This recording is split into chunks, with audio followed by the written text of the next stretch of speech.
Hello students, कैसे हैं आप सभी लोग। स्वागत है आप सभी का जेएनजी में। मैं सुरेश निगम आप सभी का एक बार फिर से स्वागत करता हूं।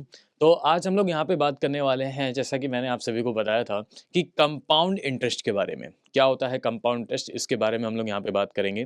तो पूरी डिटेल्स को हम लोग समझेंगे। यहाँ पे क्या होता है, सबसे पहले कॉन्सेप्ट की बात करेंगे, इसके बाद हम लोग इसके कुछ क्वेश्चंस को देखेंगे और प्रीवियस ईयर में जो क्वेश्चंस आए हुए थे उसके बारे में भी हम लोग यहाँ पे बात करने वाले हैं। ठीक है।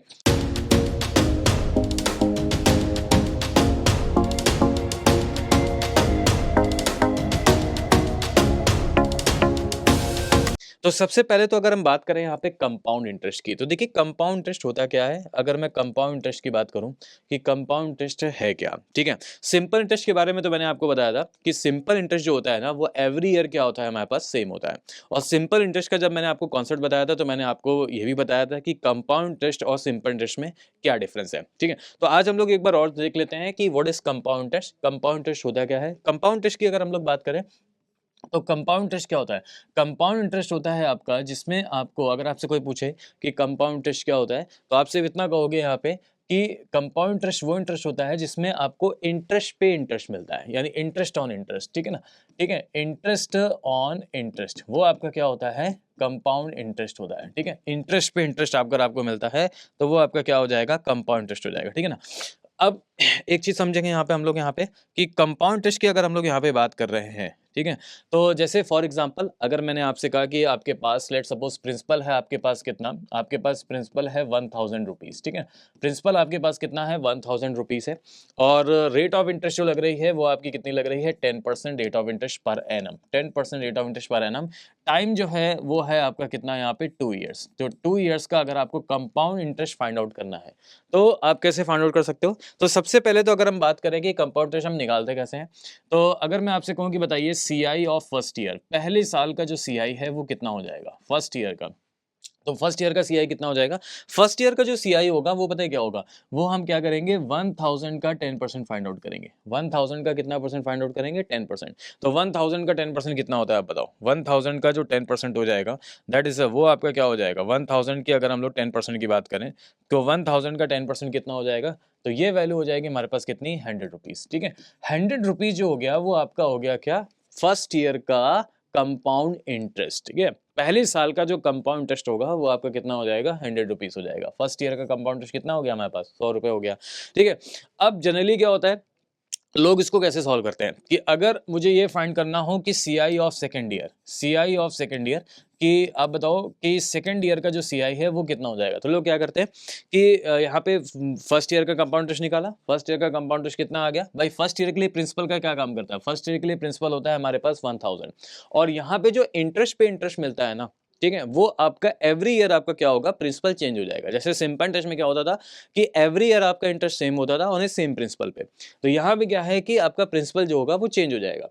तो अगर पहली साल के लिए आपका प्रिंसिपल है 1000 रुपीज, तो अगर दूसरी साल का मुझे कंपाउंड इंटरेस्ट निकालना है, तो दूसरी साल का जो कंपाउंड इंटरेस्ट हो जाएगा वो कौन से प्रिंसिपल पे निकलेगा। तो दूसरी साल का जो कंपाउंड टेस्ट हो जाएगा वो देखो क्या हो जाएगा हमारे पास।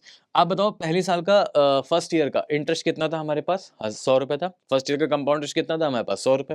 तो अगर मैं आपसे कहूँ कि फर्स्ट ईयर का अमाउंट कितना हो जाएगा, तो अमाउंट इक्वल टू क्या होता है, प्रिंसिपल प्लस सीआई यानी कंपाउंड टेस्ट। तो प्रिंसिपल कितना है हमारे पास, 1000 रुपीज है, प्लस सीआई कितना हो जाएगा, कंपाउंड टेस्ट कितना हो गया हमारे पास, 100 रुपए आया। ठीक है। तो आप टोटल को ऐड करोगे तो कितना हो जाएगा, 1100। टोटल को ऐड करोगे तो कितना हो जाएगा, 1100। ये फर्स्ट ईयर का होगा अमाउंट, ये फर्स्ट ईयर का अमाउंट, जिसको हम लोग यहाँ पे फ्यूचर वैल्यूज भी बोलते हैं। ठीक है। जिसको हम लोग क्या बोलते हैं, फ्यूचर वैल्यूज भी बोलते हैं, कि अगर एक साल बाद फ्यूचर वैल्यू क्या होगी, तो एक साल बाद फ्यूचर वैल्यू हो जाएगी हमारे पास कितनी, 100 रुपीज हो जाएगी। ठीक है ना। तो फर्स्ट ईयर का जो अमाउंट होगा हमारे पास कितना हो जाएगा, 100 रुपीज हो जाएगा। लेकिन यही सेकेंड ईयर के प्रिंसिपल का काम करता है। तो 1100 जो है वो सेकेंड ईयर के लिए किसका काम करेगा, प्रिंसिपल कवर करेगा। तो अगर आपसे कहेगा कि सीआई ऑफ सेकेंड ईयर बताओ, तो सीआई ऑफ सेकेंड ईयर कितना हो जाएगा, तो 1100 का कितना परसेंट है यहाँ पे, 10% है। तो 1100 का 10% फाइंड आउट करेंगे, यानी कितना हो जाएगा, 1100 का 10% कितना हो जाएगा, 110। ठीक है, 110 रुपए। तो सीआई ऑफ सेकंड ईयर कितना हो गया हमारे पास, 110 हो गया। तो क्या सर हम लोग हर बार ऐसे ही करके इंटरेस्ट को फाइंड आउट करेंगे, नहीं, आपको ऐसे करके इंटरेस्ट को फाइंड आउट नहीं करना है। आप देखो आप डायरेक्टली कैसे कर सकते हो। ठीक है। अगर आपको सीआई ऑफ सेकंड ईयर बताना है तो आपको ये भी पता है कि जो कंपाउंड इंटरेस्ट होता है वो हमारे पास क्या होता है, इंटरेस्ट पे इंटरेस्ट होता है। यानी कंपाउंड इंटरेस्ट आपका क्या लगेगा, इंटरेस्ट पे इंटरेस्ट आपका क्या लगता है, कंपाउंड इंटरेस्ट लगता है, ठीक है ना।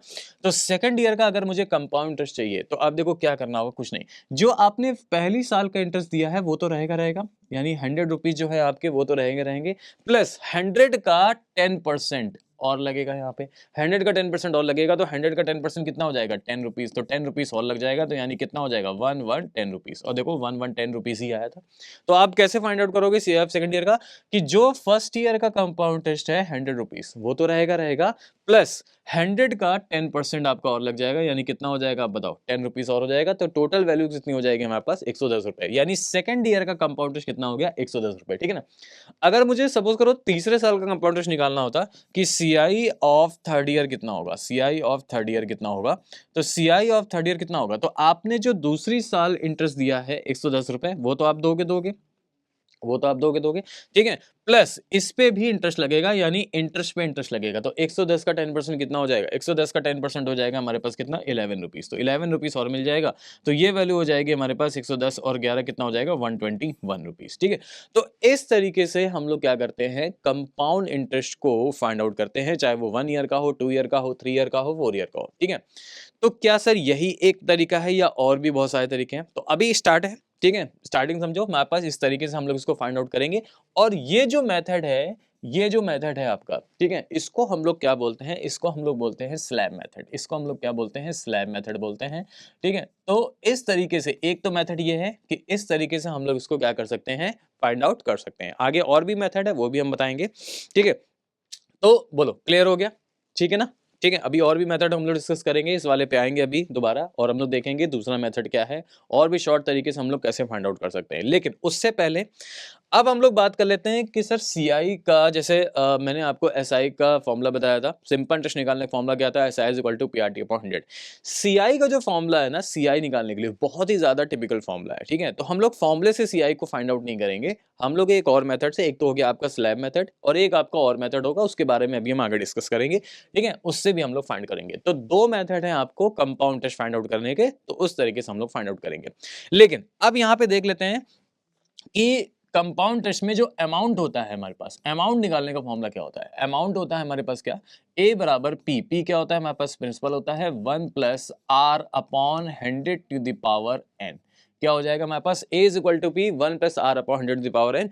ए क्या हो जाएगा हमारे पास, अमाउंट हो जाएगा, ए हमारे पास क्या हो गया, अमाउंट हो गया, पी क्या हो जाएगा हमारे पास, प्रिंसिपल हो जाएगा, ठीक है, पी क्या हो गया हमारे पास, प्रिंसिपल हो गया, ठीक है। आर क्या हो जाएगी हमारे पास, आर हो गया हमारे पास रेट ऑफ इंटरेस्ट, आर हो गया हमारे पास क्या, रेट ऑफ इंटरेस्ट। और एन क्या होता है हमारे पास, एन होता है हमारे पास टाइम, ठीक है, कि कितना टाइम लगा, 1 year, 2 year, 3 year, 4 year, 5 year, 6 year, 7 year, 8 year, 9 year, 10 year, जो भी है, ठीक है। तो उस तरीके से हम लोग यहाँ पे टाइम्स को फाइंड आउट करते हैं, ठीक है। अब जैसे मैंने आपको सिंपल टेस्ट में बताया था कि इसको हम लोग एक तरीके से और भी समझ सकते हैं यहाँ पे, कि एक फॉर्मूला और तरीके से बन सकता है कि भाई a इज इक्वल टू क्या हो जाएगा, p। अब आपको मैंने बताया था कि जो r अपॉन 100 है, इसको हम लोग क्या करते हैं, जैसे एसआई में भी बताया था कि डेसिमल में हम लोग लिख सकते हैं। डेसिमल में कैसे लिखेंगे, 100 से डिवाइड कर दो, 100 से डिवाइड कर दोगे तो ये आपका क्या हो जाएगा, ये आपका डेसिमल में आ जाएगा। तो हम इसको ऐसे भी कर सकते हैं कि a is equal to p 1 plus r, और r जो आपका होगा वो किस में होगा, डेसिमल में होगा। डेसिमल में कैसे आया होगा, डेसिमल में ऐसे आया होगा कि जो भी वैल्यू आपको क्वेश्चन में परसेंट दी होगी उसको आपको 100 से डिवाइड कर देना है, ठीक है, ठीक है। तो r ये हो जाएगा और इसकी पावर कितनी हो जाएगी हमारे पास, n हो जाएगी, ठीक है, इसकी पावर कितनी हो जाएगी हमारे पास, n हो जाएगी। तो 1 plus R to the power कितनी हो गई हमारे पास, n। तो इस तरीके से भी हम लोग यहाँ पे कर सकते हैं। लेकिन एक चीज ध्यान रखना, यहाँ पे जो r है, अभी तो यहाँ पे r अपॉन 100 था तो कोई दिक्कत नहीं थी, लेकिन यहाँ पे जो r होगा वो डेसिमल में होगा। डेसिमल में कैसे होगा कि आपको 100 से इसको क्या करना होगा, डिवाइड करना होगा, जो भी परसेंटेज दिया होगा उसको हमें 100 से डिवाइड कर देना है। तो इस तरीके से हम लोग इसको इस तरीके से भी हम लोग इसको सॉल्व कर सकते हैं। ये आपका एक चीजें हो गई है, क्लियर है। अच्छा बताओ, क्लियर हो गया सभी को, ठीक है ना। तो अमाउंट इक्वल टू क्या हो जाएगा, अमाउंट का formula A is equal to P 1 plus R upon 100 to the power N. इस तरीके से हम लोग यहाँ पे चीजों को समझ सकते हैं। बोलो क्लियर हो गया सभी को, ठीक है। अच्छा अब एक चीज और समझनी है यहाँ पे, ठीक है, वो क्या है और वो हम लोग आगे आगे धीरे धीरे तरीके से समझेंगे और देखेंगे कि किस तरीके से क्वेश्चंस को फाइंड आउट करना है, उसके बारे में भी आगे बढ़ेंगे। ठीक है, तो अब जैसे हम लोग क्वेश्चंस को यहाँ पे देख लेते हैं कि कंपाउंड इंटरेस्ट का जैसे क्वेश्चंस है, ठीक है, तो फॉर्मूले से भी समझेंगे, मतलब डायरेक्टली भी समझेंगे और वैसे भी समझेंगे कि किस तरीके से हमें इसको फाइंड आउट करना है। तो आपसे क्या कह रहा है कि find the compound interest on rupees 2000 at 10% per annum for 2 years। तो कंपाउंड इंटरेस्ट हमें बताना है 10% के हिसाब से 2 साल का, 10% के हिसाब से 2 साल का कंपाउंड इंटरेस्ट कितना होगा। तो एक तो मैंने आपको तरीका बताया, कौन सा, एक मैंने आपको मेथड बताया, कौन सा, स्लैब मेथड। ठीक है, कि आप उस मेथड का भी यूज करके फाइंड आउट कर सकते हैं कि अगर आपको यहाँ पे देखो, यहाँ पे आपको प्रिंसिपल कितना गिवन है, आप बताओ, 2000 गिवन है, प्रिंसिपल आपको कितना गिवन है, 2000, रेट ऑफ इंटरेस्ट कितनी दे रखी है, 10% दे रखी है, और टाइम कितना दे रखा है आपको, 2 years दे रखा है। ठीक है, तो प्रिंसिपल आपको गिवन है यहाँ पे कितना, 2000 गिवन है, और रेट ऑफ इंटरेस्ट आपकी कितनी है, 10% है, टाइम जो है वो आपका कितना है यहाँ पे, 2 years है। तो अगर मैं आपसे कहूँ कि बताइए सीआई ऑफ फर्स्ट ईयर कितना होगा, पहले साल का सीआई कितना हो जाएगा हमारे पास, तो पहले साल का सीआई हो जाएगा 2000 का 10%, कितना हो जाएगा 2000 का 10%, 200। क्लियर, 200, 2000 का 10% कितना हो जाएगा हमारे पास, 1000 हो जाएगा। ठीक है, 200। और सीआई ऑफ, अगर मुझे सेकेंड ईयर फाइंड आउट करना है कि दूसरे साल का सीआई कितना हो जाएगा, दूसरे साल का सीआई कितना होगा, तो मैंने आपको क्या बताया था कि जो पहले साल का आपका सीआई है उसको तो लिखेंगे 200 का 10% और कर देंगे, तो इसका 10% और निकालेंगे, तो 200 का 10% कितना होता है जरा बताओ। तो आप चाहे तो कैलकुलेटर से भी निकाल सकते हो, 200 मल्टीप्लाई बाई 10%, 10 दबा के परसेंट दबा देना, ठीक है ना। तो 200 का 10%, 200 का 10% कितना होता है हमारे पास, 20। ठीक है, 20। तो इसका मतलब सेकेंड ईयर का जो सीआई हो जाएगा वो कितना हो जाएगा, 220। तो ओवरऑल 2 years का सीआई कितना हो गया, तो 1 year का 200 और CI of second year 220, total को ऐड कर देंगे 200 प्लस 220, तो ये वैल्यू कितनी हो जाएगी हमारे पास, ये वैल्यू हो जाएगी हमारे पास कितनी, 420। तो 420 हो जाएगा इसका करेक्ट आंसर, इस तरीके से। तो एक तो मेथड हमारे पास ये है कि हम लोग इस तरीके से कंपाउंड इंटरेस्ट के क्वेश्चंस को क्या कर सकते हैं, फाइंड आउट कर सकते हैं। ठीक है, एक और मैं आपको मेथड बताता हूं, और ये आप सभी के लिए एकदम नया मेथड है और बहुत ही गजब का मेथड है। ठीक है, इससे बहुत फास्ट तरीके से आप इसको कंपाउंड इंटरेस्ट को फाइंड आउट कर सकते हो। वो क्या है यहाँ पे मेथड, वो चीज समझना है यहाँ पे कि एक और मेथड हमारे पास क्या है, उस चीज को हम लोग कैसे देख सकते हैं। देखो ध्यान से समझना, एक तो मेथड हमने आपको ये बता दिया, एक आपका जो और मेथड है ना, उसको हम लोग क्या बोलते हैं, रेशियो मेथड बोलते हैं। अब वो रेशियो मेथड कैसे अप्लाई होता है समझना, यहाँ पे बहुत ही सिंपल है। रेशियो मेथड कैसे अप्लाई होता है इसी क्वेश्चन से बता रहा हूं। एक आपका और जो मेथड है वो आपका क्या है यहाँ पे, रेशियो मेथड। ठीक है, अब ये रेशियो जो मेथड है ये क्या होता है हमारे पास, रेशियो मेथड की अगर हम लोग बात करें, ठीक है, तो ये क्या होता है। तो देखो, इसमें पहले कुछ चीजें आपको समझना है कि रेशियो मेथड जो अप्लाई होता है ना, वो तभी अप्लाई होगा जब आपको रेट परसेंट जो होगी वो गिवन होगी। रेट परसेंट क्या होगी, वो गिवन होगी। और ज्यादातर क्वेश्चंस में रेट परसेंट गिवन होती है, कुछ ही ऐसे क्वेश्चंस होते हैं जिनमें हमें रेट फाइंड आउट करनी होती है, उसको हम लोग इस तरीके से कर लेंगे। ठीक है ना, तो जिसमें आपका क्या होता है, रेट परसेंट आपकी क्या होती है यहाँ पे गिवन होती है। अब पहले रेशियो मेथड समझो है क्या। जैसे अगर आपसे कह रहा है कि यहाँ पे प्रिंसिपल आपको कितना दे रखा है, 2000 दे रखा है, ठीक है, रेट ऑफ इंटरेस्ट आपको कितनी दे रखी है, 10% दे रखी है, और टाइम जो है वो आपको कितना दे रखा है, 2 year दे रखा है। टाइम आपको कितना दे रखा है यहाँ पे, 2 year दे रखा है। ठीक है, तो इसमें क्या है ना, रेट परसेंट का सबसे इंपॉर्टेंट रोल होता है। कैसे कि अगर आपसे कह रहा है कि रेट परसेंट आपकी कितनी है पर एनम, 10% है, तो 10% को हम क्या करेंगे, फ्रैक्शन में कन्वर्ट कर लेंगे। 10% मतलब क्या हो जाएगा हमारे पास, 10/100 मतलब 1/10, यानी 1/10 हो जाएगा। तो ये 1/10 है क्या, ये 1/10 का मतलब क्या होता है जब हम कंपाउंड टेस्ट की बात करते हैं या सिंपल टेस्ट की बात करते हैं, तो 1/10 का मतलब क्या होता है। देखो, जो डिनोमिनेटर होता है ना भाई, ये फ्रैक्शन फॉर्म में हो गया 1/10, तो 10 आपका क्या होता है, डिनोमिनेटर होता है। ठीक है, डिनोमिनेटर जो है वो रिप्रेजेंट करता है प्रिंसिपल को, और जो ये वैल्यू होती है न्यूमरेटर की, जो ये वैल्यू होती है न्यूमरेटर की, ये रिप्रेजेंट करता है आपको किसको, इंटरेस्ट को। ये रिप्रेजेंट किसको, ये किसको रिप्रेजेंट करता है, इंटरेस्ट को रिप्रेजेंट करता है। तो हम इसको ऐसे लिख सकते हैं कि अगर भाई रेट ऑफ इंटरेस्ट यहाँ पे कितना है, 10% पर एनम है। रेट ऑफ इंटरेस्ट कितना है हमारे पास, 10% पर एनम है। ठीक है, तो हम ये कह सकते हैं कि हमारा जो प्रिंसिपल था वो कितना था, 10 यूनिट था। हमारा जो प्रिंसिपल था वो कितना था, 10 यूनिट था, और 1 यूनिट का हमें इंटरेस्ट लगा। तो 1 यूनिट का हमें इंटरेस्ट मिला, यानी प्रिंसिपल हमारा था 10 यूनिट, 1 यूनिट का हमें इंटरेस्ट लगा, तो टोटल मिलाकर के प्रिंसिपल प्लस इंटरेस्ट यानी अमाउंट कितना हो गया, 11 यूनिट हो गया। अमाउंट कितना हो गया हमारे पास, 11 यूनिट हो गया। तो अमाउंट हो गया हमारे पास कितना, 11। ठीक है, क्लियर। तो रेट ऑफ इंटरेस्ट हमारे पास कितना था 10% पर एनम, और ये कितने साल की बात कर रहा है 2 साल की बात कर रहा है, यानी एवरी ईयर 10% लग रहा है। तो पहली साल जो है वो 10% लगा, यानी प्रिंसिपल आपका था 10, अमाउंट कितना हो गया 11, ये पहली साल में।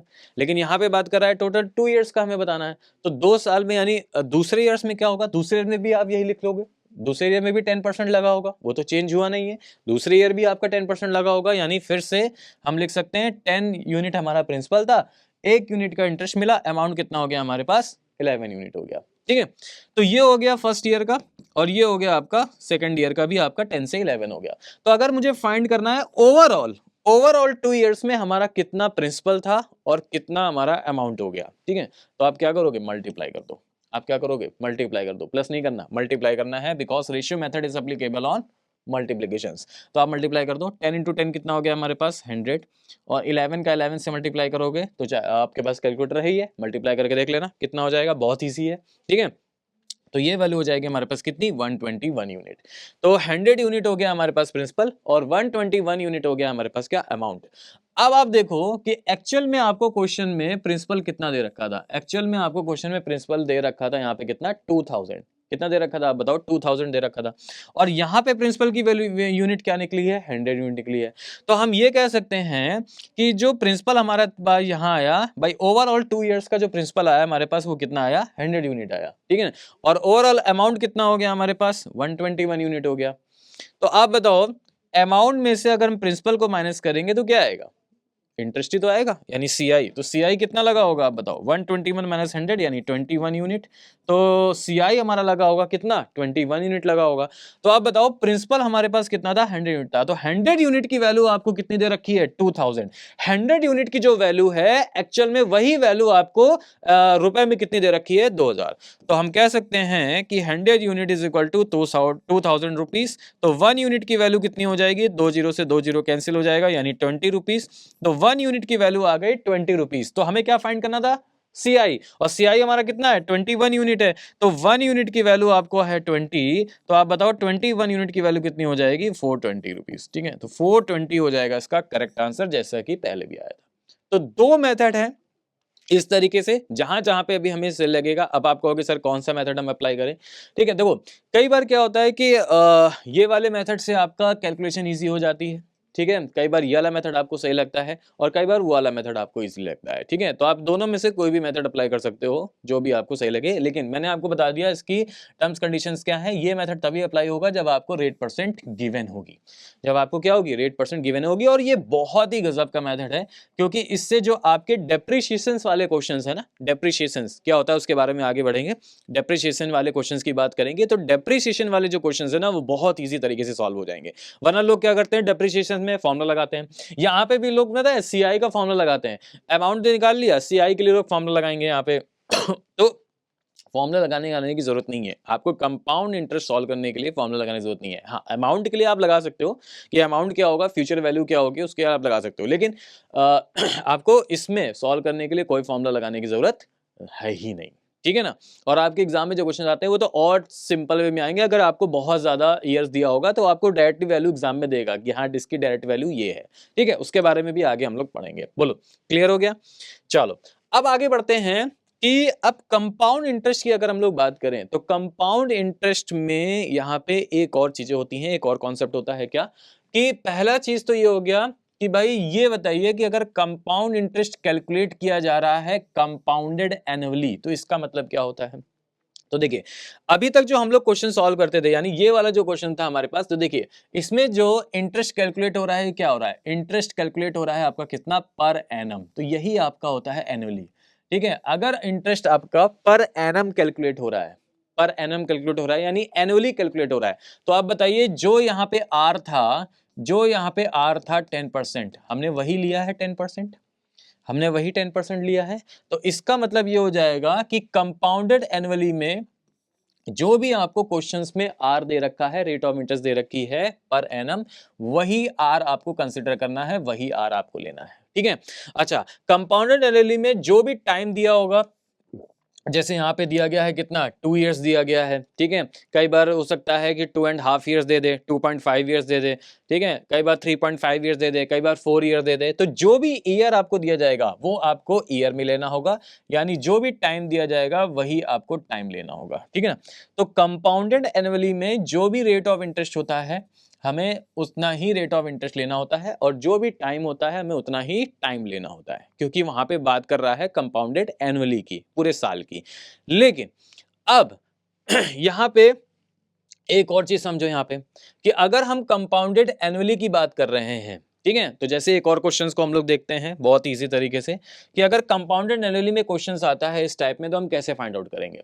तो जैसे कह रहा है कि Ruhi deposit 16,000 in a finance company for 3 years at an interest of 5% per annum. देखो यहाँ पे क्या दे रखा है, पर एनम दे रखा है, इसका मतलब इंटरेस्ट कैलकुलेट किया गया है पर एनम पे, ठीक है, कंपाउंडेड एनुअली, ठीक है। आपसे कह रहा है कि what is the compound interest that Ruhi get after 3 years. After 3 years के बाद, ठीक है, आफ्टर 3 इयर्स के बाद ये रूही को कितना इंटरेस्ट मिलेगा, आफ्टर 3 इयर्स के बाद रूही को कितना इंटरेस्ट मिलेगा ये आपसे बोला गया है, ठीक है। देखो क्लियर है, तो अब कैसे सॉल्व करोगे बताओ। दो मेथड मैंने आपको बताए थे, एक तो हो गया आपका स्लैब मेथड, एक हो गया आपका रेशियो मेथड। तो भाई यहाँ पे हमें क्या दे रखा है, यहाँ पे हमें इंटरेस्ट दे रखा है ना 5%, यहाँ पे हमें इंटरेस्ट दे रखा है 5%। तो हम किसी से भी सॉल्व कर सकते हैं, हम रेशियो मेथड से भी लगा सकते हैं और स्लैब मेथड से भी लगा सकते हैं, ठीक है। तो किसी भी आप सॉल्व कर सकते हो, क्लियर है। तो सबसे पहले मैं आपको बताता हूँ, आप देखो स्लैब मेथड से कैसे करोगे, समझना। स्लैब मेथड से कैसे करोगे कि आपको प्रिंसिपल दे रखा है, ठीक है, कितना दे रखा है 16,000, रेट ऑफ इंटरेस्ट दे रखी है आपको कितनी 5%, टाइम दे रखा है 3 इयर्स। तो आप बताइए CI ऑफ फर्स्ट ईयर। देखो ये जो स्लैब मेथड होता है ना ये बहुत ही डिटेल मेथड होता है, क्योंकि इसमें क्या है, इसमें हम लोग पर्टिकुलरली हर एक ईयर का निकाल सकते हैं, ठीक है। अगर आपसे कहीं बोला जाता है कि बताइए सेकंड ईयर का सीआई कितना होगा तो भी हम बता सकते हैं। अगर आपसे बोला जाता है कि बताइए थर्ड ईयर का सीआई होगा कितना होगा तो भी हम लोग बता सकते हैं, ठीक है ना। तो यहाँ पे क्या होता है कि आप पर्टिकुलरली हर एक डेटा को निकाल सकते हो, लेकिन जो रेशियो मेथड होता है उसमें केवल वही आंसर निकलता है जो अकॉर्डिंग टू क्वेश्चंस पूछा गया है, ठीक है। तो जैसे अगर हम बात करें कि बताइए फर्स्ट ईयर का सीआई कितना होगा, तो आप बताइए प्रिंसिपल कितना था हमारे पास, प्रिंसिपल था हमारे पास कितना 16,000, ठीक है ना। और टाइम आपको कितना दे रखा है, यहाँ पे 3 इयर्स का टाइम दे रखा है, टाइम आपको दे रखा है 3 इयर्स का। रेट ऑफ इंटरेस्ट कितनी है हमारे पास 5% है। तो अगर आपसे कहे कि फर्स्ट ईयर का सीआई बताओ तो फर्स्ट ईयर का सीआई कितना होगा, तो 16,000 का 5%, यानी पहले 16,000 का 5%, क्या हो जाएगा 16,000 का 5%। सीधे कैलकुलेटर लेंगे और फटाफट यहाँ पे क्या कर लेंगे, सॉल्व कर लेंगे। तो 16,000 टाइप किया कैलकुलेटर में, मल्टीप्लाई का बटन दबाया, 5 दिया और परसेंटेज का बटन दबा दिया, आ गया, ठीक है। तो 16,000 का 5% यानी कितना हो जाएगा हमारे पास, तो ये वैल्यू हो जाएगी हमारे पास कितनी 800, ये वैल्यू हो जाएगी 800। तो फर्स्ट ईयर का सीआई कितना हो गया 800। अगर मैं आपसे कहूं कि बताइए सेकंड ईयर का सीआई कितना हो जाएगा, सेकंड ईयर का, तो सेकंड ईयर का सीआई देखो क्या बताया था मैंने कि जो आपने फर्स्ट ईयर का सीआई दिया हुआ है वो तो रहेगा रहेगा, और प्लस 800 का 5%, 800 का 5% कितना होता है भाई, इंटरेस्ट पे इंटरेस्ट लगेगा तो 800 का 5% और लग जाएगा, ठीक है। तो ये वैल्यू कितनी हो जाएगी हमारे पास 40 हो जाएगी। तो सेकंड ईयर का इंटरेस्ट कितना हो गया हमारे पास 840 हो गया। अब अगर मुझे फाइंड करना है सीआई ऑफ थर्ड ईयर कि भाई थर्ड ईयर का सीआई कितना हो जाएगा, तो 840 तो रहेगा रहेगा, जो 840 है वो तो रहेगा रहेगा। 840 का कितना परसेंट था 5%, 840 का 5% कितना हो जाएगा हमारे पास, तो ये वैल्यू हो जाएगी हमारे पास 42। 42 और ऐड कर देंगे, 42 और ऐड कर देंगे तो ये थर्ड ईयर का हो गया, तो ये वैल्यू आ जाएगी हमारे पास कितनी 882। तो आप बताओ फर्स्ट ईयर का कितना था 800, सेकंड ईयर का कितना था 840, थर्ड ईयर का कितना था 882, सभी को प्लस कर दो। तो इसका मतलब 800 प्लस 840 प्लस 882 टोटल वैल्यू कितनी हो जाएगी 2522, यही हो जाएगा इसका करेक्ट आंसर। तो अगर एनुअली दिया गया है तो एनुअली का हमें पता है, और किस तरीके से हमें फाइंड करना है वो भी चीजें हमें यहाँ पे सभी लोगों को पता है, ठीक है। अब इसके बाद क्या होता है कि एक और भी है यहाँ पे कि अगर इंटरेस्ट कंपाउंडेड एनुअली ना हो करके इंटरेस्ट अगर कैलकुलेट किया जा रहा है कंपाउंडेड क्वार्टरली, इंटरेस्ट अगर कैलकुलेट किया जा रहा है क्या कंपाउंडेड क्वार्टरली कैलकुलेट किया जा रहा है। तो जब कंपाउंड क्वार्टरली कैलकुलेट किया जाएगा तो अब एक चीज देखना, आपको क्वेश्चन में तो परसेंट पर एनम ही देगा, लेकिन वो इंटरेस्ट कैसे कैलकुलेट हो रहा है कंपाउंडेड क्वार्टरली कैलकुलेट हो रहा है। क्वार्टरली का मतलब पता है क्या होता है, क्वार्टरली का मतलब होता है कि इंटरेस्ट जो कैलकुलेट हो रहा है वो एवरी 3 मंथ्स पे कैलकुलेट हो रहा है, ठीक है, एवरी 3 मंथ्स पे कैलकुलेट हो रहा है। तो अगर एवरी 3 मंथ्स में कैलकुलेट हो रहा है तो साल में कितनी बार कैलकुलेट होता है? एक साल में कितने मंथ्स होते हैं? 12 होते हैं। तो इसका मतलब 4 से मल्टीप्लाई कर देंगे तो 12 मंथ्स आ जाएंगे। इसका मतलब साल में कितनी बार कैलकुलेट हो रहा है बताओ? 4 बार कैलकुलेट हो रहा है, ठीक है। तो क्या होता है कि अगर आपको रेट ऑफ इंटरेस्ट आर दे रखा है परसेंट पर एनम और आपसे कह दे कि इंटरेस्ट जो कैलकुलेट हो रहा है वो कंपाउंडेड क्वार्टरली हो रहा है, ठीक है, तो अब रेट ऑफ इंटरेस्ट आर नहीं होगी, अब रेट ऑफ इंटरेस्ट क्या हो जाएगी? आर और डिवाइडेड बाई कर देंगे 4। 4 क्यों किया? क्योंकि क्वार्टरली कैलकुलेट हो रहा है। क्वार्टरली मतलब एवरी 3 मंथ्स में कैलकुलेट हो रहा है, तो जितनी बार कैलकुलेट होगा उससे डिवाइड कर देंगे रेट ऑफ इंटरेस्ट से। तो आर ना होकर के जो भी ईयर पर एनम दिया जाएगा उसको 4 से डिवाइड कर देंगे, ठीक है। तो ये हो जाएगा आपका रेट ऑफ इंटरेस्ट एक्चुअल में जो कंपाउंडेड क्वार्टरली लग रहा था। और टाइम जो होगा हमारे पास वो कितना हो जाएगा? 4 टाइम्स हो जाएगा, यानी टाइम जो हो जाएगा वो इसका 4 टाइम्स हो जाएगा। टाइम कितना हो जाएगा हमारे पास? 4 टाइम्स हो जाएगा। ऑब्वियसली बात है। कितनी बार साल में कितनी बार हो रहा है? 4 बार हो रहा है। 4 बार हो रहा है तो टाइम कितना हो जाएगा हमारे पास? 4 टाइम्स हो जाएगा, ठीक है ना। तो इस तरीके से हम लोग इसको कर सकते हैं अगर कंपाउंडेड क्वार्टरली आपको यहाँ पे दे रखा है। तो अब इसी पे एक देखते हैं कंपाउंडेड क्वार्टरली का क्वेश्चन क्या है। ये है हमारे पास, कैसे सॉल्व करेंगे कंपाउंडेड क्वार्टरली क्वेश्चन। क्या कह रहा है?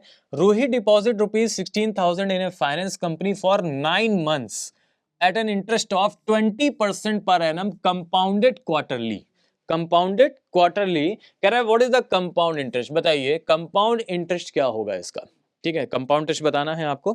तो अगर कंपाउंड इंटरेस्ट मुझे बताना है कि टोटल कंपाउंड इंटरेस्ट कितना मिलेगा इसको, तो आप देखो प्रिंसिपल कितना था हमारे पास? 16,000 था, बोलो क्लियर है, ठीक है। और टाइम जो आपको दे रखा है वो कितना दे रखा है? 9 मंथ्स का दे रखा है। और रेट ऑफ इंटरेस्ट जो दे रखी है वो कितनी दे रखी है? 20%। तो मैंने आपसे क्या कहा था कि अगर कंपाउंडेड क्वार्टरली कैलकुलेट हो रहा है, अगर कंपाउंडेड क्वार्टरली कैलकुलेट हो रहा है तो अब रेट ऑफ इंटरेस्ट आर नहीं होगी, R/4। अब रेट ऑफ इंटरेस्ट कितनी हो जाएगी? 20/4, यानी एक्चुअल जो रेट ऑफ इंटरेस्ट आपको लगेगी इस क्वेश्चन के according because of compound quarterly, that is अ 5%, ठीक है। और 9 मंथ्स नहीं होगा, यहां पे कितना मंथ्स होगा? आप बताओ क्या करते थे टाइम में? हम लोग क्या करते थे? 4 से मल्टीप्लाई कर देते थे। तो 4 से मल्टीप्लाई कर दो तो 9 4 जा 36 मंथ, और 36 मंथ को हम लोग ईयर में कन्वर्ट करें तो कितना होता है ईयर? 3 इयर्स होता है। तो अब क्वेश्चन आपका एक न्यू फ्रेम में हो गया। अब क्वेश्चन आपका ये हो गया कि 16,000 का 3 इयर्स का कंपाउंड इंटरेस्ट बताना है 5% के हिसाब से। तो 16,000 का 3 इयर्स का 5% हिसाब से कंपाउंड इंटरेस्ट बताना है। और यही क्वेश्चन अभी हम लोगों ने डिस्कस किया था कि 16,000 का 3 इयर्स का 5% के हिसाब से कंपाउंड इंटरेस्ट क्या होगा। तो क्या आंसर आया था? 2522। तो इसका आंसर क्या हो जाएगा? 2522 हो जाएगा इसका करेक्ट आंसर। अब चाहे तो आप इसको रेशियो मेथड से भी सॉल्व कर सकते हो या फिर आप इसको स्लैब मेथड से भी सॉल्व कर सकते हो। बोलो क्लियर है? ओके, चलो भाई यहां तक क्लियर हो गया ना सभी को? ठीक है। अब अगर मान लीजिए इंटरेस्ट अगर आपका कैलकुलेट होता है क्वार्टरली ना होकर के इंटरेस्ट कैलकुलेट हो रहा है किसमें? हाफ ईयरली में। इंटरेस्ट आपका किसमें कैलकुलेट हो रहा है? Half yearly. हाफ ईयरली का मतलब क्या होता है? हाफ ईयरली का मतलब ये होता है कि आप साल में 2 बार कैलकुलेट कर रहे हो, ठीक है ना। तो इसका मतलब ये हो गया कि अगर रेट ऑफ इंटरेस्ट आपको आर दे रखी है, अगर रेट ऑफ इंटरेस्ट आपको क्या दे रखी है? आर दे रखी है, तो अब हाफ ईयरली के केस में आर नहीं होगा, R/2 हो जाएगा, क्योंकि साल में कितनी बार होगा? 2 बार होगा, ठीक है ना। और टाइम जो हो जाएगा वो कितना हो जाएगा? 2 टाइम्स। टाइम कितना हो जाएगा हमारे पास? 2 टाइम्स हो जाएगा। तो रेट ऑफ इंटरेस्ट आपका R/2 हो जाएगा और टाइम जो हो जाएगा हमारे पास 2 टाइम्स हो जाएगा। बोलो क्लियर है? चलो भाई बहुत बढ़िया। तो इस तरीके से हम लोग अलग अलग फॉर्म में देख सकते हैं यहाँ पे किस टाइप से हम लोग कैसे सॉल्व करेंगे।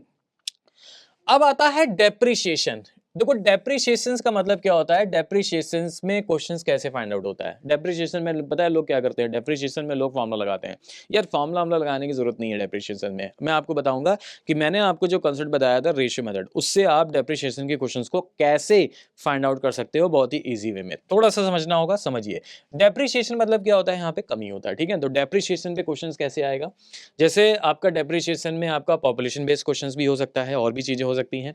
तो आपसे कहेगा the population of a town 2 years ago was 62500, यानी आपसे कह रहा है कि 2 साल पहले जो पॉपुलेशन थी किसी एक टाउन की, 2 साल पहले, बिफोर 2 years, 2 साल पहले जो पॉपुलेशन थी वो कितनी थी?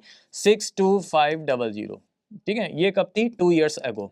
ये कब थी? 2 years ago। 2 साल पहले की ये पॉपुलेशन आपको दे रखी है।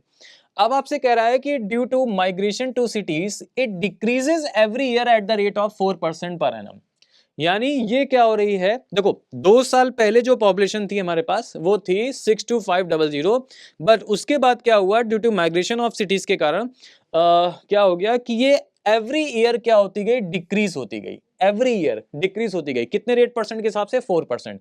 तो यानी ये डिक्रीज हो रहा है, और ये डिक्रीज कितना हो रहा है, 4% के रेट ऑफ इंटरेस्ट के हिसाब से हो रहा है। एवरी ईयर आपका 4% रेट ऑफ इंटरेस्ट के हिसाब से क्या हो रहा है, डिक्रीज हो रहा है। तो आपसे कह रहा है कि बताइए प्रेजेंट पॉपुलेशन कितनी होगी। प्रेजेंट का मतलब अब डिक्रीज होने के बाद, 2 इयर्स अगो की बात करी गई है, और ये एवरी ईयर 4% डिक्रीज हो गई है।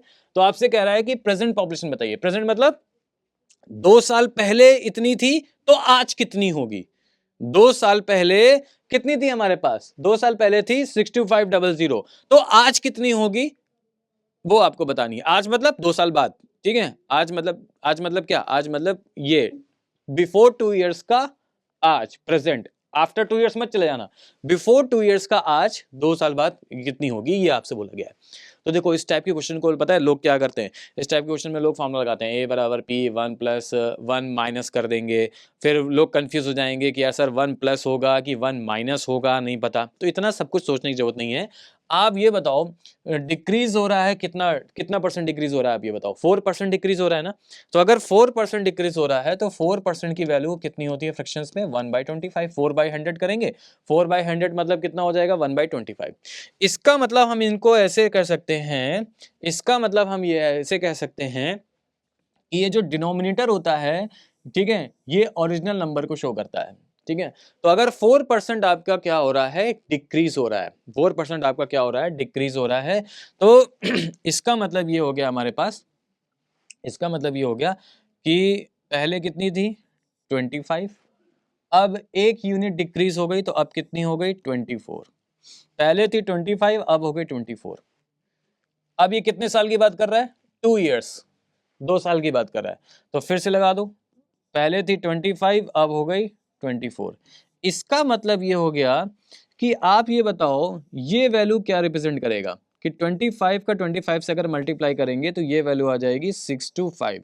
24 का 24 से मल्टीप्लाई करेंगे तो ये वैल्यू आ जाएगी 576। इसका मतलब पता है क्या हुआ, ये पता है कौन सी वैल्यू आई और ये पता है कौन से ईयर की वैल्यू आई। तो ध्यान से बनना, आपसे क्या कह रहा है यहाँ पे, ये जो वैल्यू आएगी, ये जो वैल्यू है, ये है कौन सी वैल्यू, ये है कि 2 इयर्स एगो, 2 इयर्स एगो हमारे पास पॉपुलेशन थी कितनी, 625 यूनिट, और आज हमारे पास जो पॉपुलेशन है, प्रेजेंट में जो पॉपुलेशन है वो कितनी है, वो है 576 यूनिट। आज हमारे जो पास जो पॉपुलेशन है वो 576 यूनिट है। क्यों, क्योंकि एवरी ईयर क्या हो रही है, 4% डिक्रीज हो रहा है, डेप्रिसिएशन हो रहा है एवरी ईयर में, एवरी ईयर 4% डेप्रिसिएशन हो रहा है। तो पहले, पहले का मतलब समझे ना, पहले कितना था, पहले मतलब 2 साल पहले, पहले मतलब 2 साल पहले टोटल कितना था 625 यूनिट, और आज कितना हो गया, आज यानी प्रेजेंट में कितना हो गया 576 हो गया।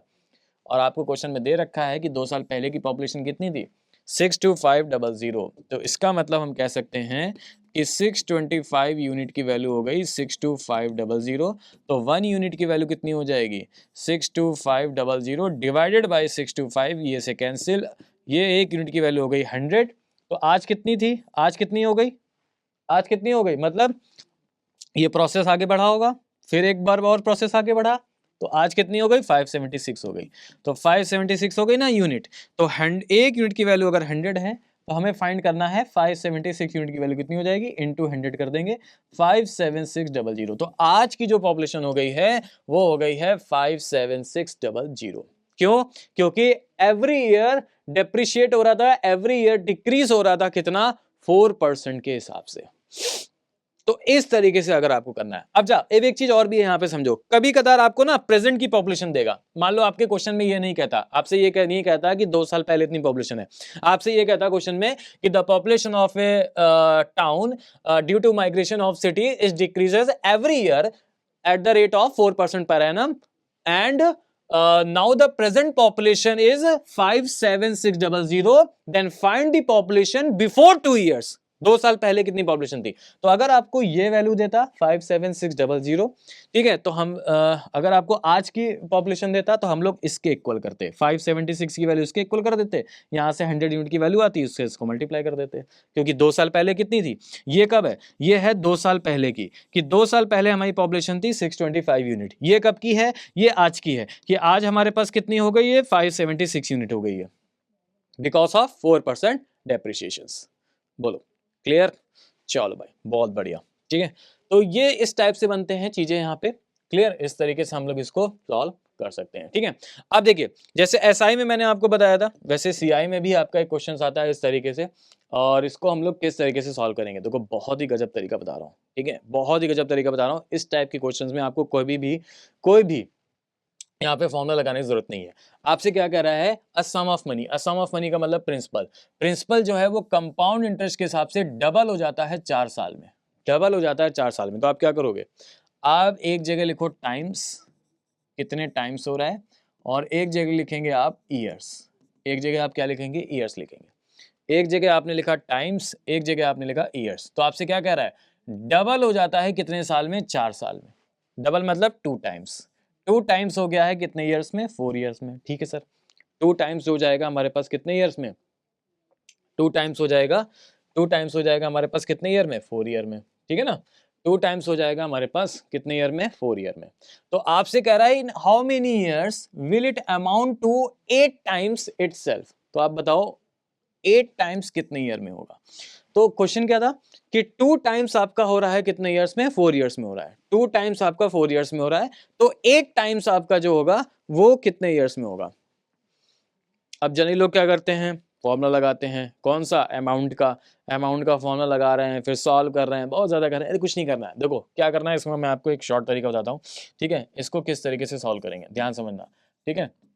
इसको किस तरीके से सॉल्व करेंगे, तो आपसे कह रहा है कि अगर 2 टाइम्स आपको दे रखा है कितना, 4 ईयर्स, कि 2 टाइम्स आपका 4 ईयर्स में हो रहा है, और आपसे कह दे कि बताइए 8 टाइम्स कितने ईयर में होगा। तो आप पहले ये बताओ कि आपसे क्या पूछा गया है, 8 टाइम्स पूछा गया है।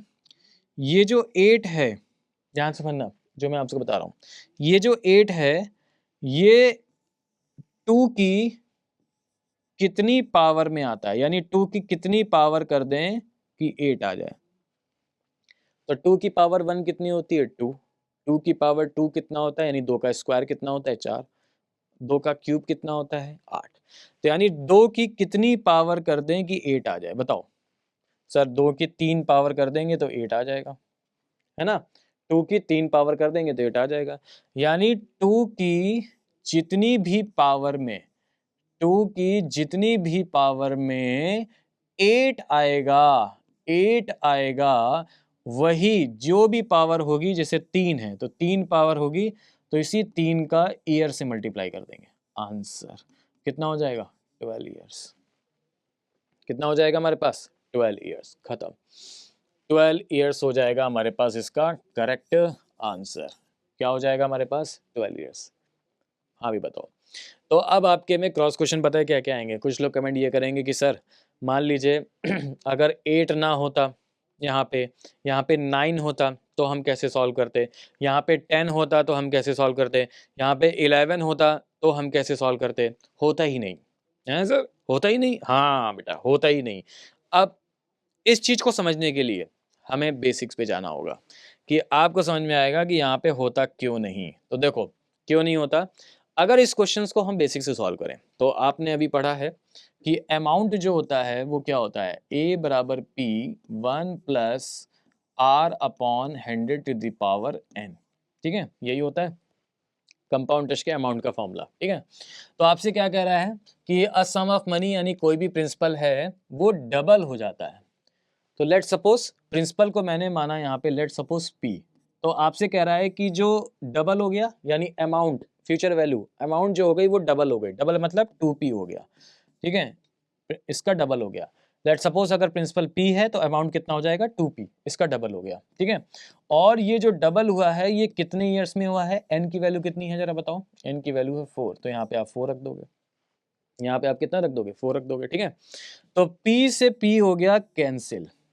और एक चीज समझना, यहां से अगर मैं 1 प्लस आर अपॉन 100 की वैल्यू निकालूं, 1 प्लस आर अपॉन 100 की वैल्यू निकालूं तो पता है क्या आएगी? 1 प्लस आर अपॉन 100 की वैल्यू आप निकालोगे तो जो भी पावर में होता है वो यहाँ पे आके उसका उतना nth रूट बन जाता है। तो यानी ये हो जाएगा 2 की पावर 1/4। ये 2 है, ये इधर आएगा तो ये 1 अपॉन में आ जाएगा, इसका रूट बन जाएगा nth रूट, यानी 4 बार रूट। ठीक है, तो 2 की पावर 1/4। तो आप बताओ 1 प्लस आर अपॉन 100 की वैल्यू कितनी हो जाएगी? 2 की पावर 1/4। ठीक, इसको हमने मान लिया इक्वेशन नंबर फर्स्ट। ये आपकी इक्वेशन नंबर फर्स्ट है।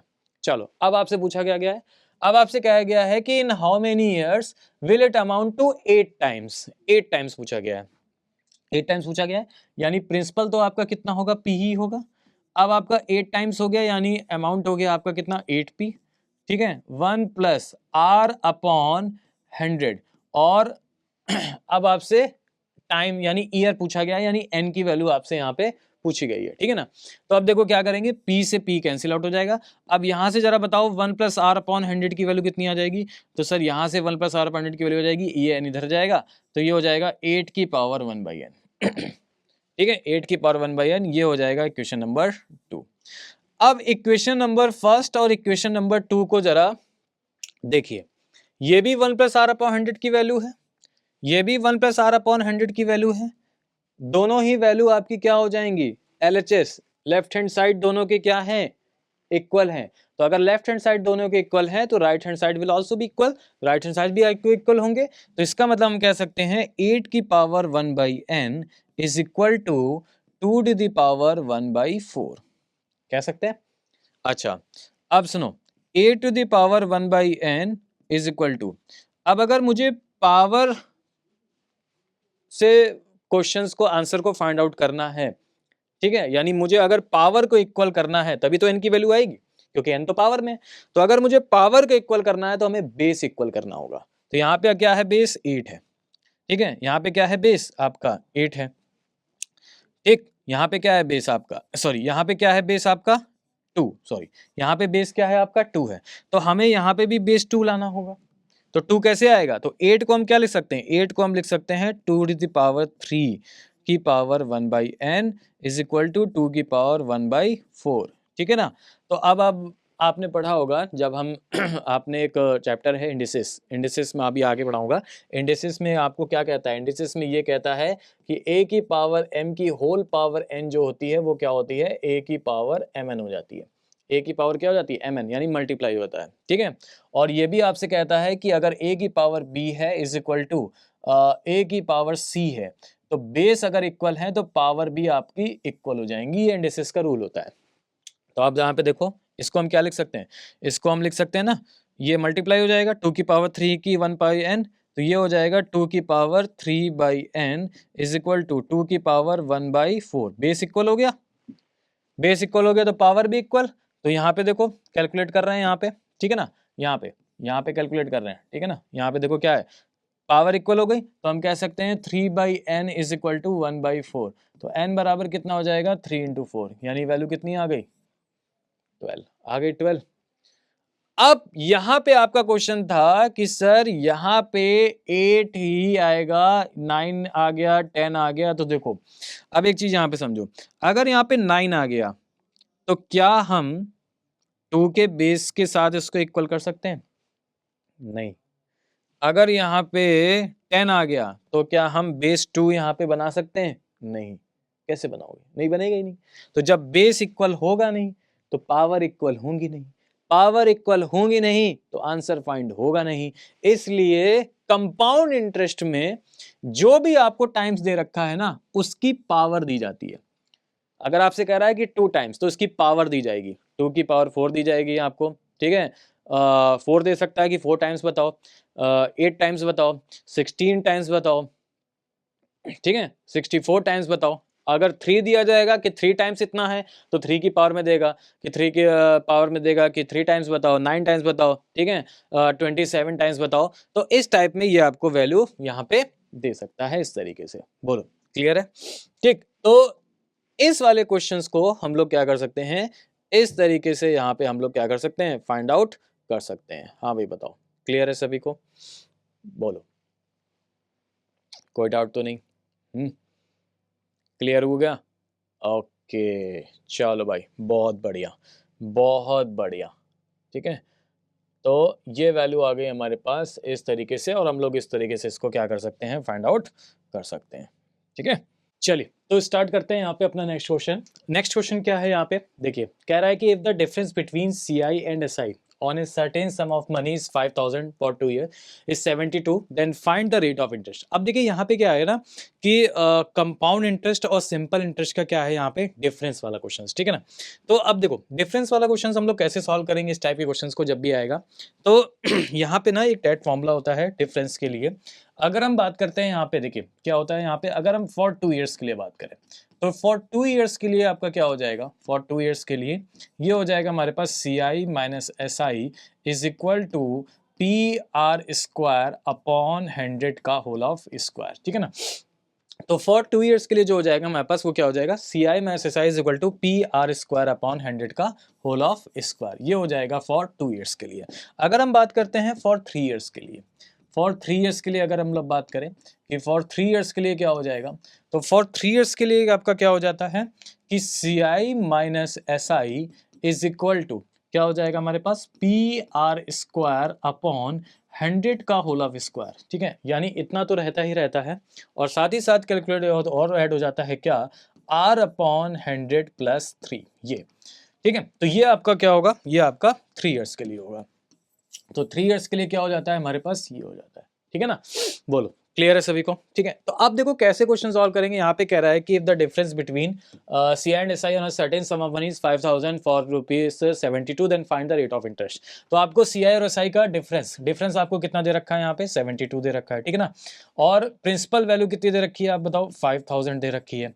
रेट ऑफ इंटरेस्ट आर हमें क्या करना है, फाइंड आउट करना है, आर फाइंड आउट करना है, अपॉन क्या हो जाएगा 100 का होल ऑफ स्क्वायर। तो बस सॉल्व कर लो यहाँ पे।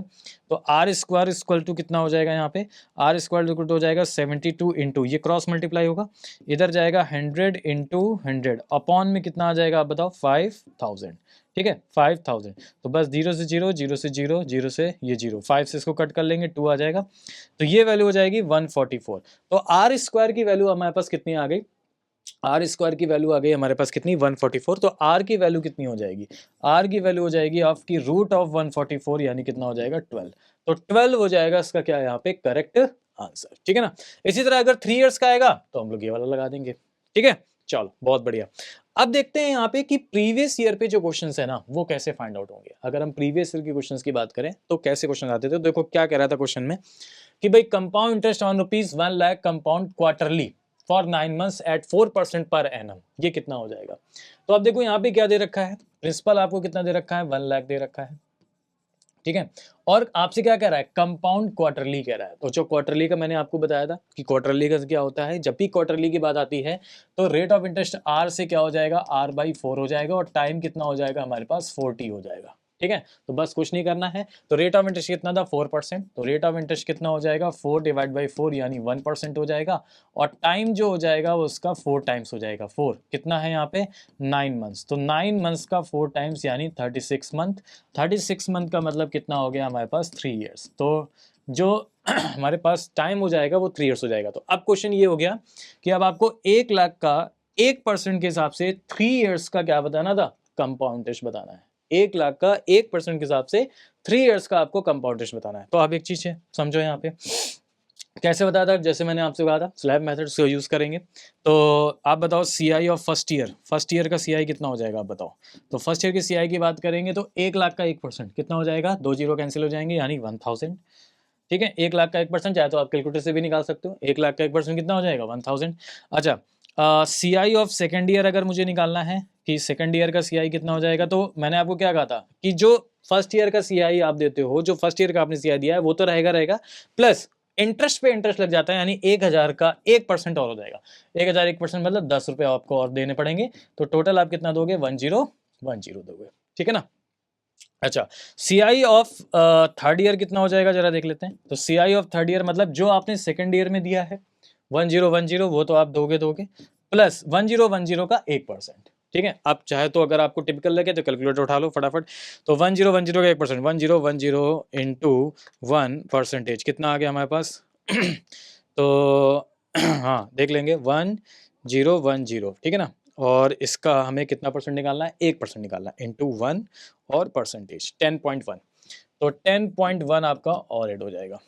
ठीक है, तो बस टोटल 3 इयर्स का निकालना है, तो ये हो गया फर्स्ट ईयर का, ये हो गया सेकंड ईयर का, और ये टोटल हो गया थर्ड ईयर का। ऐड कर दो, तो ऐड कर देंगे यहाँ पे, तो 1000 प्लस प्लस उसके बाद है 1010 प्लस उसके बाद है 1010 प्लस उसके बाद है 10.1, कितना आ गया 3030.1, तो 3030.1 यही हो जाएगा हमारे पास करेक्ट आंसर, यानी सी हो जाएगा हमारे पास कितना करेक्ट आंसर। ठीक है ना, चलो आगे बढ़ते हैं। अगला देखते हैं, देखो क्या कह रहा है। तो अगला आपसे देखो सेम कंपाउंड इंटरेस्ट पे यहाँ पे दे रखा था कि the difference between the compound interest and the simple interest on a certain sum at 12% per annum for 2 years. तो जैसा मैंने आपको बताया कि 2 इयर्स और 3 इयर्स का ही पूछा जाता है। ठीक है, और आपसे कह रहा है कि when the interest is compounded annually, annually लग रहा है तो मतलब आर को आर काउंट करेंगे और टी को हम लोग क्या लेंगे, टी ही लेंगे। तो आप लगा दो यहाँ पे 2 इयर्स के हिसाब से C I minus S I is equal to P R square upon 100 का होल ऑफ स्क्वायर। डिफरेंस कितना दे रखा है बताओ 2 इयर्स का, तो यहाँ पे जो डिफरेंस है वो 2 इयर्स का कितना है, यहाँ पे 90 डिफरेंस है। पी की वैल्यू कितनी दे रखी है, प्रिंसिपल तो हमें फाइंड आउट करना है, sum many principal find out करना है। आर हमें दे रखा है 12 का स्क्वायर और डिवाइडेड बाई 100 का होल ऑफ स्क्वायर। तो चलिए सॉल्व कर लीजिए, तो P की वैल्यू आ गई 90 इंटू 100 का स्क्वायर 12340 अपॉन 12 का स्क्वायर कितना होता है 144। तो बस सॉल्व कर लो, कैलकुलेटर उठाओ फटाफट, तो ये हो जाएगा 9 और 4 और 5 0, 1 2 3 4 5 डिवाइडेड बाई कितना करेंगे 144, कितना आ गया हमारे पास। ठीक है ना, तो 9 1 2 3 4 5, हाँ, और इसके बाद डिवाइडेड बाई कितना हो जाएगा ये 144। ठीक है, चलो 6250 क्या आ गया हमारे पास 6250 दे रखा है यहाँ पे, बहुत बढ़िया। तो डी हो जाएगा इसका क्या यहाँ पे करेक्ट आंसर, 6250 इसका करेक्ट आंसर हो जाएगा। ठीक है, चलो आगे बढ़ते हैं। अब देखो यहाँ पे नेक्स्ट क्वेश्चन क्या कह रहा है, बहुत ही प्यारा सा क्वेश्चन है। क्या कह रहा है यहाँ पे, इस टाइप से क्वेश्चन पूछा गया था, कह रहा है कि मिस्टर एक्स ने बारो किए हैं मिस्टर वाई से कितने रुपए, 6000 रुपए। ठीक है ना, यानी मिस्टर एक्स ने, ध्यान से समझना, मिस्टर एक्स ने मिस्टर वाई से कितने रुपए बारो करे हैं, 6000 रुपए। 6000 रुपए उसने यहां से उसने बारो किए हैं, कितने रेट परसेंट के हिसाब से, यानी ये इसका प्रिंसिपल हो गया मिस्टर एक्स का। ठीक है, कि मिस्टर एस ने का प्रिंसिपल हो गया इतना, यानी इसने उसको बारो करे हैं, इतने रुपए उसने उधार लिए हैं। अच्छा, रेट ऑफ इंटरेस्ट कितने परसेंट के हिसाब से उसने लिए हैं, 10% पर एनम के हिसाब से लिए हैं, सिंपल इंटरेस्ट के हिसाब से लिए हैं, सिंपल इंटरेस्ट के हिसाब से। अब आपसे कह रहा है कि after 2 years mister X wanted to repay this amount, mister Y is insisted on paying the amount at compound interest। यानी 2 साल के बाद, कितने साल के बाद, 2 साल के बाद, यानी टाइम कितना हो गया 2 साल के बाद। तो 2 साल के बाद इसको पैसा वापस करना था सिंपल इंटरेस्ट के हिसाब से, लेकिन मिस्टर वाई ने ये इंसिस्ट किया इससे कि आप जो मुझे 2 साल के बाद पैसा दोगे, ठीक है, आप तो मुझे 2 साल के बाद पैसा दोगे, वो आप एसआई पे नहीं दोगे, वो आप किस पे दोगे, सीआई पे दोगे, यानी कंपाउंड इंटरेस्ट पे आप दोगे मुझे पैसा। ठीक है, तो अब इसने कहा कि कंपाउंड इंटरेस्ट पे देना है आपको पैसा, और उसी सेम रेट यानी 10% के हिसाब से, और उसी सेम टेन्योर मतलब 2 इयर्स के हिसाब से। ठीक है ना, तो आपसे यहाँ पे क्वेश्चन में कह रहा है कि how much extra does mister X have to pay, यानी मिस्टर एक्स को कितना एक्स्ट्रा अमाउंट जो है वो देना पड़ता। तो एक चीज बताओ आप सभी लोग कि मिस्टर एक्स को कितना एक्स्ट्रा अमाउंट देना पड़ता, यानी कितना इंटरेस्ट उसको ज्यादा देना पड़ता, वही तो उसका एक्स्ट्रा अमाउंट होगा, क्योंकि प्रिंसिपल तो सेम रहेगा ना, इंटरेस्ट ही आपका क्या हो जाएगा, डिफरेंस हो जाएगा। तो भाई एक चीज बताओ यहाँ पे, बहुत ही ध्यान समझना है यहाँ पे, कि अगर मैं कहूँ कि अगर मिस्टर एक्स एसआई के हिसाब से पैसा वापस करता, अगर मिस्टर एक्स एसआई के हिसाब से पैसा वापस करता, ठीक है, तो उसको कितना अमाउंट देना होता, कितना अमाउंट, अमाउंट का मतलब क्या होता है यहाँ पे, अमाउंट का मतलब होता है प्रिंसिपल प्लस एसआई, यानी कितना उसको अमाउंट एक्स्ट्रा देना होता, ये सॉरी कितना अमाउंट देना होता। तो प्रिंसिपल तो हमारे पास कितना था, 6000 रुपये था, और हमें बस एसआई निकाल लेना है, लेकिन हम बात कर रहे हैं किसकी, एसआई की बात कर रहे हैं। हम किसकी बात कर रहे हैं, एसआई की बात कर रहे हैं, ठीक है ना। तो जब हम एसआई की बात करते हैं तो एसआई के केस में हम कैसे सिंपल इंटरेस्ट निकालेंगे, तो सिंपल है, क्या बताया था मैंने कि 6000 का 10% हिसाब से 2 ईयर का एसआई कितना हो जाएगा, तो क्या बताया था मैंने, आर का टी से मल्टीप्लाई कर दो, ध्यान करो SI R into T concept. तो 10% के हिसाब से 2 ईयर्स का टोटल रेट 20% कितना हो गया, 20% हो गया। तो प्रिंसिपल का 20% निकाल दो, प्रिंसिपल का 20% कितना हो जाएगा, 6000 का 20%, यानी ये हो जाएगा हमारे पास कितना, 1200 रुपये। तो 1200 रुपये उसको मतलब वो इंटरेस्ट देता, 6000 तो जो प्रिंसिपल लिया है वो तो देगा देगा, और प्लस इंटरेस्ट आपको इतना देगा एसआई में 1200 रुपये देगा, तो टोटल उसको कितना देता, 7200 रुपये देता। यानी अगर मिस्टर वाई को वो पैसा देता मिस्टर एक्स एसआई पे, तो उसको कितना देना होता, 7200 रुपये देना होता। लेकिन अब इसने कहा कि नहीं मुझे सीआई पे चाहिए, तो अगर सीआई पे चाहिए तब कितना अमाउंट देगा, तो अमाउंट इक्वल टू क्या होता है, प्रिंसिपल प्लस सीआई, ठीक है। तो प्रिंसिपल तो आपका सेम रहेगा, प्रिंसिपल तो 6000 रुपये है, 6000 रुपये उधार लिए तो 6000 तो देगा देगा। अब सीआई पे देख लेते हैं कि कितना वो सीआई देगा, इंटरेस्ट यहाँ पे कितना दे रहा था, 1200 रुपये एसआई के केस में। लेकिन सीआई के केस में अगर उसने कहा कि पैसा वापस करना है तो सीआई के केस में कितना कंपाउंड इंटरेस्ट देगा, तो अब आपको 6000 का 10% हिसाब से 2 इयर्स का कंपाउंड इंटरेस्ट निकालना होता। तो मैंने आपको बताया था कैसे निकालोगे, चलो यहाँ पे देखते हैं। सीआई ऑफ फर्स्ट ईयर कितना हो जाएगा जरा बताओ, ठीक है। और एक चीज मैंने आपको कॉन्सेप्ट में बताई थी कि जो पहले साल का एसआई होगा, जो पहले साल का एसआई होगा वही पहले साल का सीआई होगा। तो अगर फर्स्ट ईयर का सीआई निकालना है तो 6000 का 10% यानी कितना हो जाएगा, 600 रुपये। तो पहले साल तो उसने 600 रुपये दिए होंगे, लेकिन सीआई ऑफ सेकेंड ईयर में कितना देगा, 600 तो देगा देगा, और 600 का 10% कितना हो जाएगा, 60 रुपये और देगा। तो टोटल मिला के कितना देगा, 660। तो इन टोटल को मिला करके 2 साल में कितना दे दिया उसने, 1260 रुपये दे दिया, 1260 रुपये सीआई दे दिया। आप बताओ एसआई कितना दे रहा था, 1200, और सीआई कितना दे रहा है, 1260। प्रिंसिपल तो आपका सेम है, प्रिंसिपल आपका सेम है, फर्क कहाँ आया, फर्क आया सिंपल इंटरेस्ट और कंपाउंड इंटरेस्ट में। जब उसको एसआई पे देना था तो उसने 1200 रुपये दिए, 1200 अगर देता, ठीक है, लेकिन अब उसने कहा कि नहीं मुझे सीआई पे चाहिए, तो वो देगा 1260 रुपये। यानी इसको माइनस कर लो तो 60 रुपये उसको एक्स्ट्रा देने पड़ेंगे, ठीक है। यानी how much extra does mister X have to pay, 60, कितना एक्स्ट्रा बोला गया, हाउ मच एक्स्ट्रा, ठीक है। तो कितना एक्स्ट्रा देना पड़ेगा, 60 रुपीज उसको एक्स्ट्रा देने पड़ेंगे। अगर एसआई पे देता तो टोटल 1200 रुपये सिंपल इंटरेस्ट देता, लेकिन सीआई पे दे रहा है तो 1260 रुपये दे रहा है, ठीक है ना, क्लियर। तो कितना एक्स्ट्रा देना पड़ेगा, how much extra does mister X have to pay, 60 rupees extra देना पड़ेगा। बोलो क्लियर हो गया सभी को, चलो भाई बहुत बढ़िया। आगे बढ़ते हैं और देखते हैं कि क्या क्वेश्चन यहाँ पे आया था। अब देखो एक इस टाइप का क्वेश्चन पूछा गया था, कह रहा है कि the compound interest of rupees 4900, यानी 4900 आपका क्या है यहाँ पे, प्रिंसिपल है। प्रिंसिपल आपका कितना है यहाँ पे बताओ, 4900 है। तो आपसे कह रहा है कि जो इस प्रिंसिपल पे जो कंपाउंड इंटरेस्ट आया है, यानी जो सीआई आया है वो कितना आया है, 1661 आया है। कितने ईयर्स पे आया है, ये आया है हमारे पास 2 ईयर्स पे। ये हमारे पास कितने ईयर्स पे आया है, 2 ईयर्स पे आया, ठीक है ना।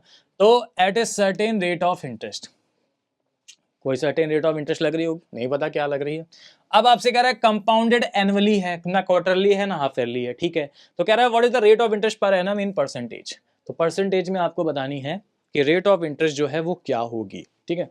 तो आप बताओ कैसे फाइंड आउट करेंगे। रेट ऑफ इंटरेस्ट हमें बताना है आर, आर हमें बताना है, सिंपल है। आपको मैंने बताया था ना अमाउंट इक्वल टू कितना होता है, P 1 + r upon 100 to the power n, बताया था, हो जाएगा। आप बताओ प्रिंसिपल पता, सीआई पता, अमाउंट कितना हो गया, प्रिंसिपल प्लस सीआई। प्रिंसिपल कितना है यहाँ पे 4900, सीआई कितना है आप बताओ यहाँ पे 1661। चलो कैलकुलेटर उठाओ फटाफट, जल्दी जल्दी सॉल्व करते हैं। ऐड करो दोनों को, 4900 और प्लस ये वैल्यू हो जाएगी 1661, कितना हो जाएगा 6561, 6561 हो गया। तो ये हो गया अमाउंट 6561। प्रिंसिपल कितना था आप बताओ 4900, ठीक है। 1 + r की वैल्यू हमें बतानी है, और टाइम कितना है यहाँ पे, कितना टाइम दे रखा था 2 इयर्स, तो यहाँ पे 2 इयर्स कर लो, बस कैलकुलेट कर लो यहाँ पे। तो क्या करेंगे 6561 डिवाइडेड बाई, ये ऐसे आ जाएगा ना 6561, इसको अपॉन में ले आएंगे 4900 is equal to is equal to, और ये कितना हो गया 1+r/100 की दी पावर 2, 1+r/100 की पावर 2। ठीक है, अब देखो क्या करना है यहाँ पे। ठीक है, इसको इससे डिवाइड कर लो, 6561/4900 क्या हो जाएगा 6561 डिवाइडेड बाई 4900। तो ये वैल्यू आ गई हमारे पास कितनी 1.33। ठीक है, ये वैल्यू आ गई हमारे पास कितनी 1.33। और वैसे मैं आपको बताऊं इसको डिवाइड करने की भी ज़रूरत नहीं है, पता है क्यों? क्योंकि जब हमें ये वैल्यू निकालनी है तो 1+r/100 यहाँ से कितना हो जाएगा बताओ, ये स्क्वायर हटेगा तो रूट में आ जाएगा, ये हो जाएगा रूट 6561 डिवाइडेड बाई 4900, इसमें रूट लग जाएगा। और ये परफेक्टली रूट है, ये क्या है आपका परफेक्टली रूट है। ये तो आपको बताइए किसका है, ये आपका है 70 का, ये आपका किसका है 70 का, और ये बताऊं किसका है 6561। ठीक है, अभी एक यहाँ पे और भी बता दूंगा मैं, स्पीड मैथ्स भी बता दूंगा कि कैसे स्क्वायर रूट डायरेक्टली आप लोग फाइंड कर पाओगे शॉर्ट वे में। ठीक है ना, वो भी एक क्लास ले लूंगा। तो 6561 और ये होता है हमारे पास किसका 81 का, ये हमारे पास किसका होता है 81 का होता है। तो ये रूट हट जाएगा और ये आ जाएगा। तो आप बताओ r/100 की वैल्यू कितनी हो गई, r/100 की वैल्यू हो गई 81 डिवाइड बाई 70 माइनस 1। तो r/100 कितना हो जाएगा 81 माइनस 70 डिवाइड बाई 70। तो ये से सॉल्व करेंगे तो 11/70। तो r की वैल्यू आ गई 11/70 इंटू 100। बस इसको सॉल्व कर लो, आंसर r की वैल्यू क्या आ जाएगी देखो 11/70 और ये हो जाएगा इंटू में इंटू में 100। ठीक है, कितना आ गया 15.714285। तो यानी 15.71% आपका होगा करेक्ट आंसर। ये चीज क्लियर है, चलो बहुत बढ़िया। तो ये मैं बता दूंगा, बहुत ही ईजी रहता है स्क्वायर रूट कैसे हम लोग फास्ट वे में सॉल्व करेंगे। ठीक है, अदरवाइज आप डिवाइड करके भी सॉल्व कर सकते हो, ऐसा कुछ भी नहीं है। ठीक है ना, या आप ऐसा भी कर सकते हो कि भाई 1+r/100 का होल स्क्वायर है, तो इसमें हम ऐसा भी कर सकते हैं यहाँ पे कि इसको हम लोग इधर लेके आएंगे, रूट हो जाएगा, तो वही चीज़ है यहाँ पे। या फिर आप ऐसा कर सकते हो कि इसका आप स्क्वायर कर सकते हो, वो चीज़ हो गई। ठीक है ना, तो वो भी कर सकते हो, बट ये ज़्यादा बेटर है। इसको बताओगे तो रूट ले लोगे, वो ज़्यादा बेटर है। ये आपको बताओगे तो कोई दिक्कत नहीं है। ठीक है, चलो आगे बढ़ते हैं।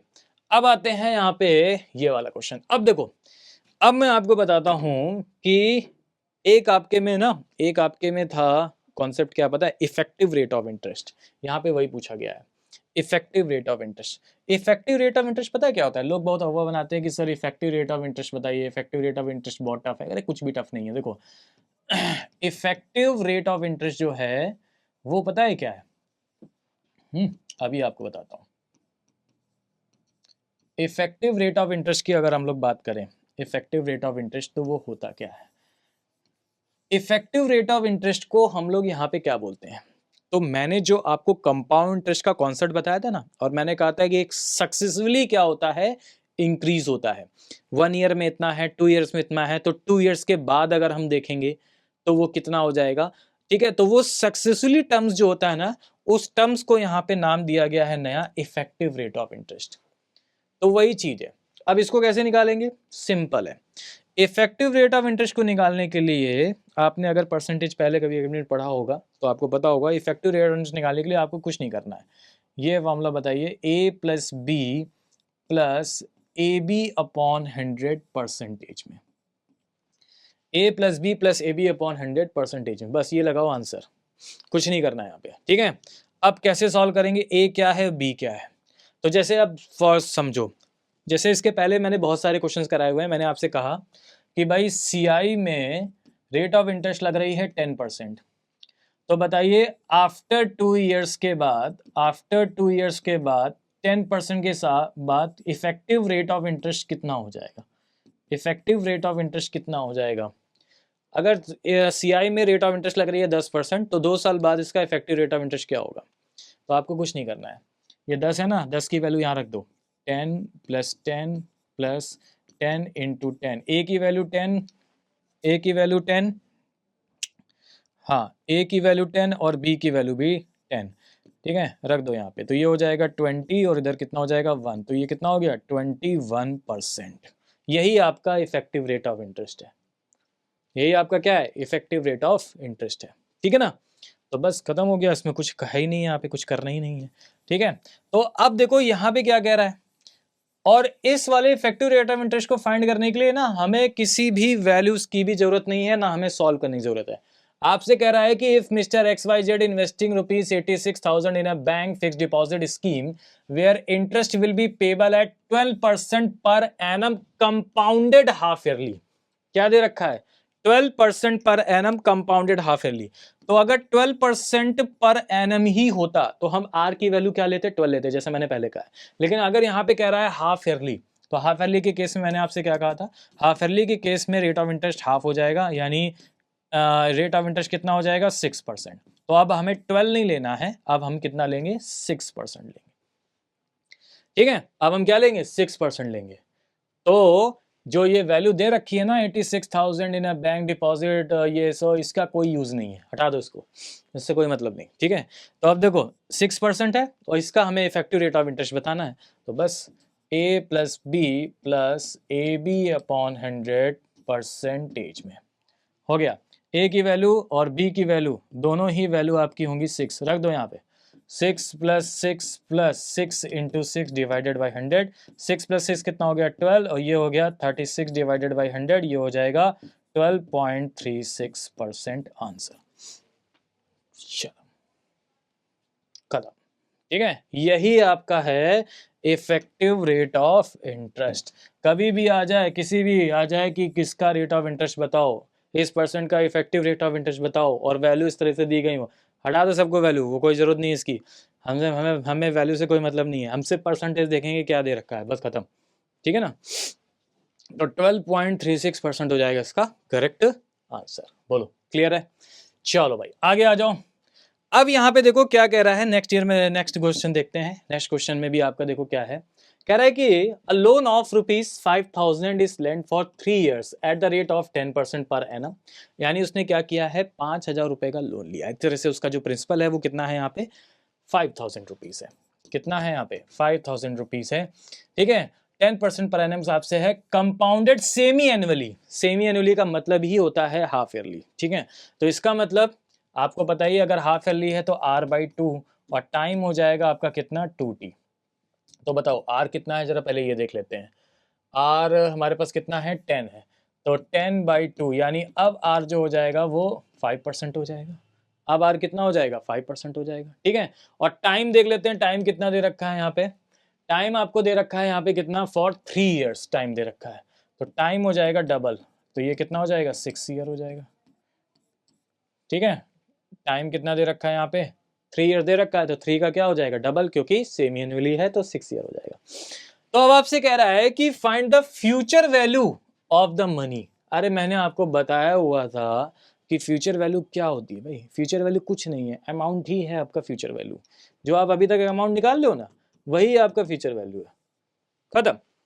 चलो अमाउंट कैसे निकालते थे जरा बताओ। अमाउंट इज इक्वल टू निकालते थे 1 plus r upon 100 to the power n। अच्छा p कितना है जरा बताओ, 5,000 है सर।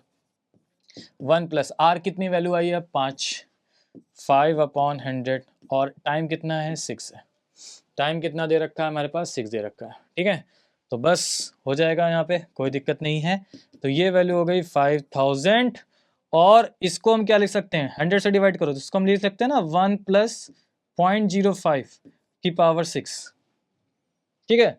1 प्लस 50 की पावर 6, ठीक है। और इसी का वैल्यू यहाँ पे दे रखा है, ये आपका ये नहीं है, ये आपका है 1.05 की पावर 6 है 1.34।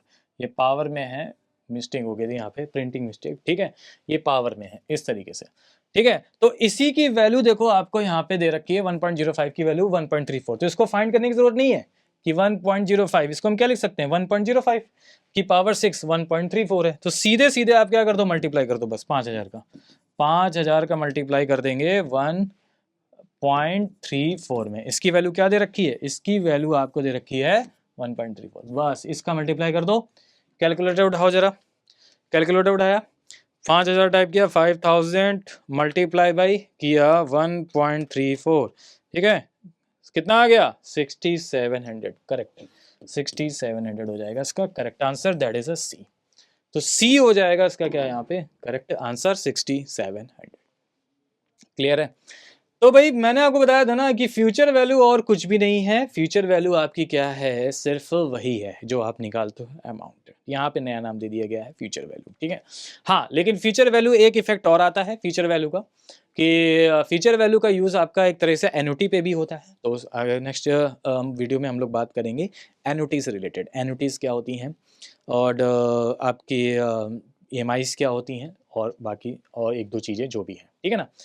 तो ये था हमारे पास आज के लिए, मिलते हैं अब नेक्स्ट वीडियो में। थैंक यू सभी को।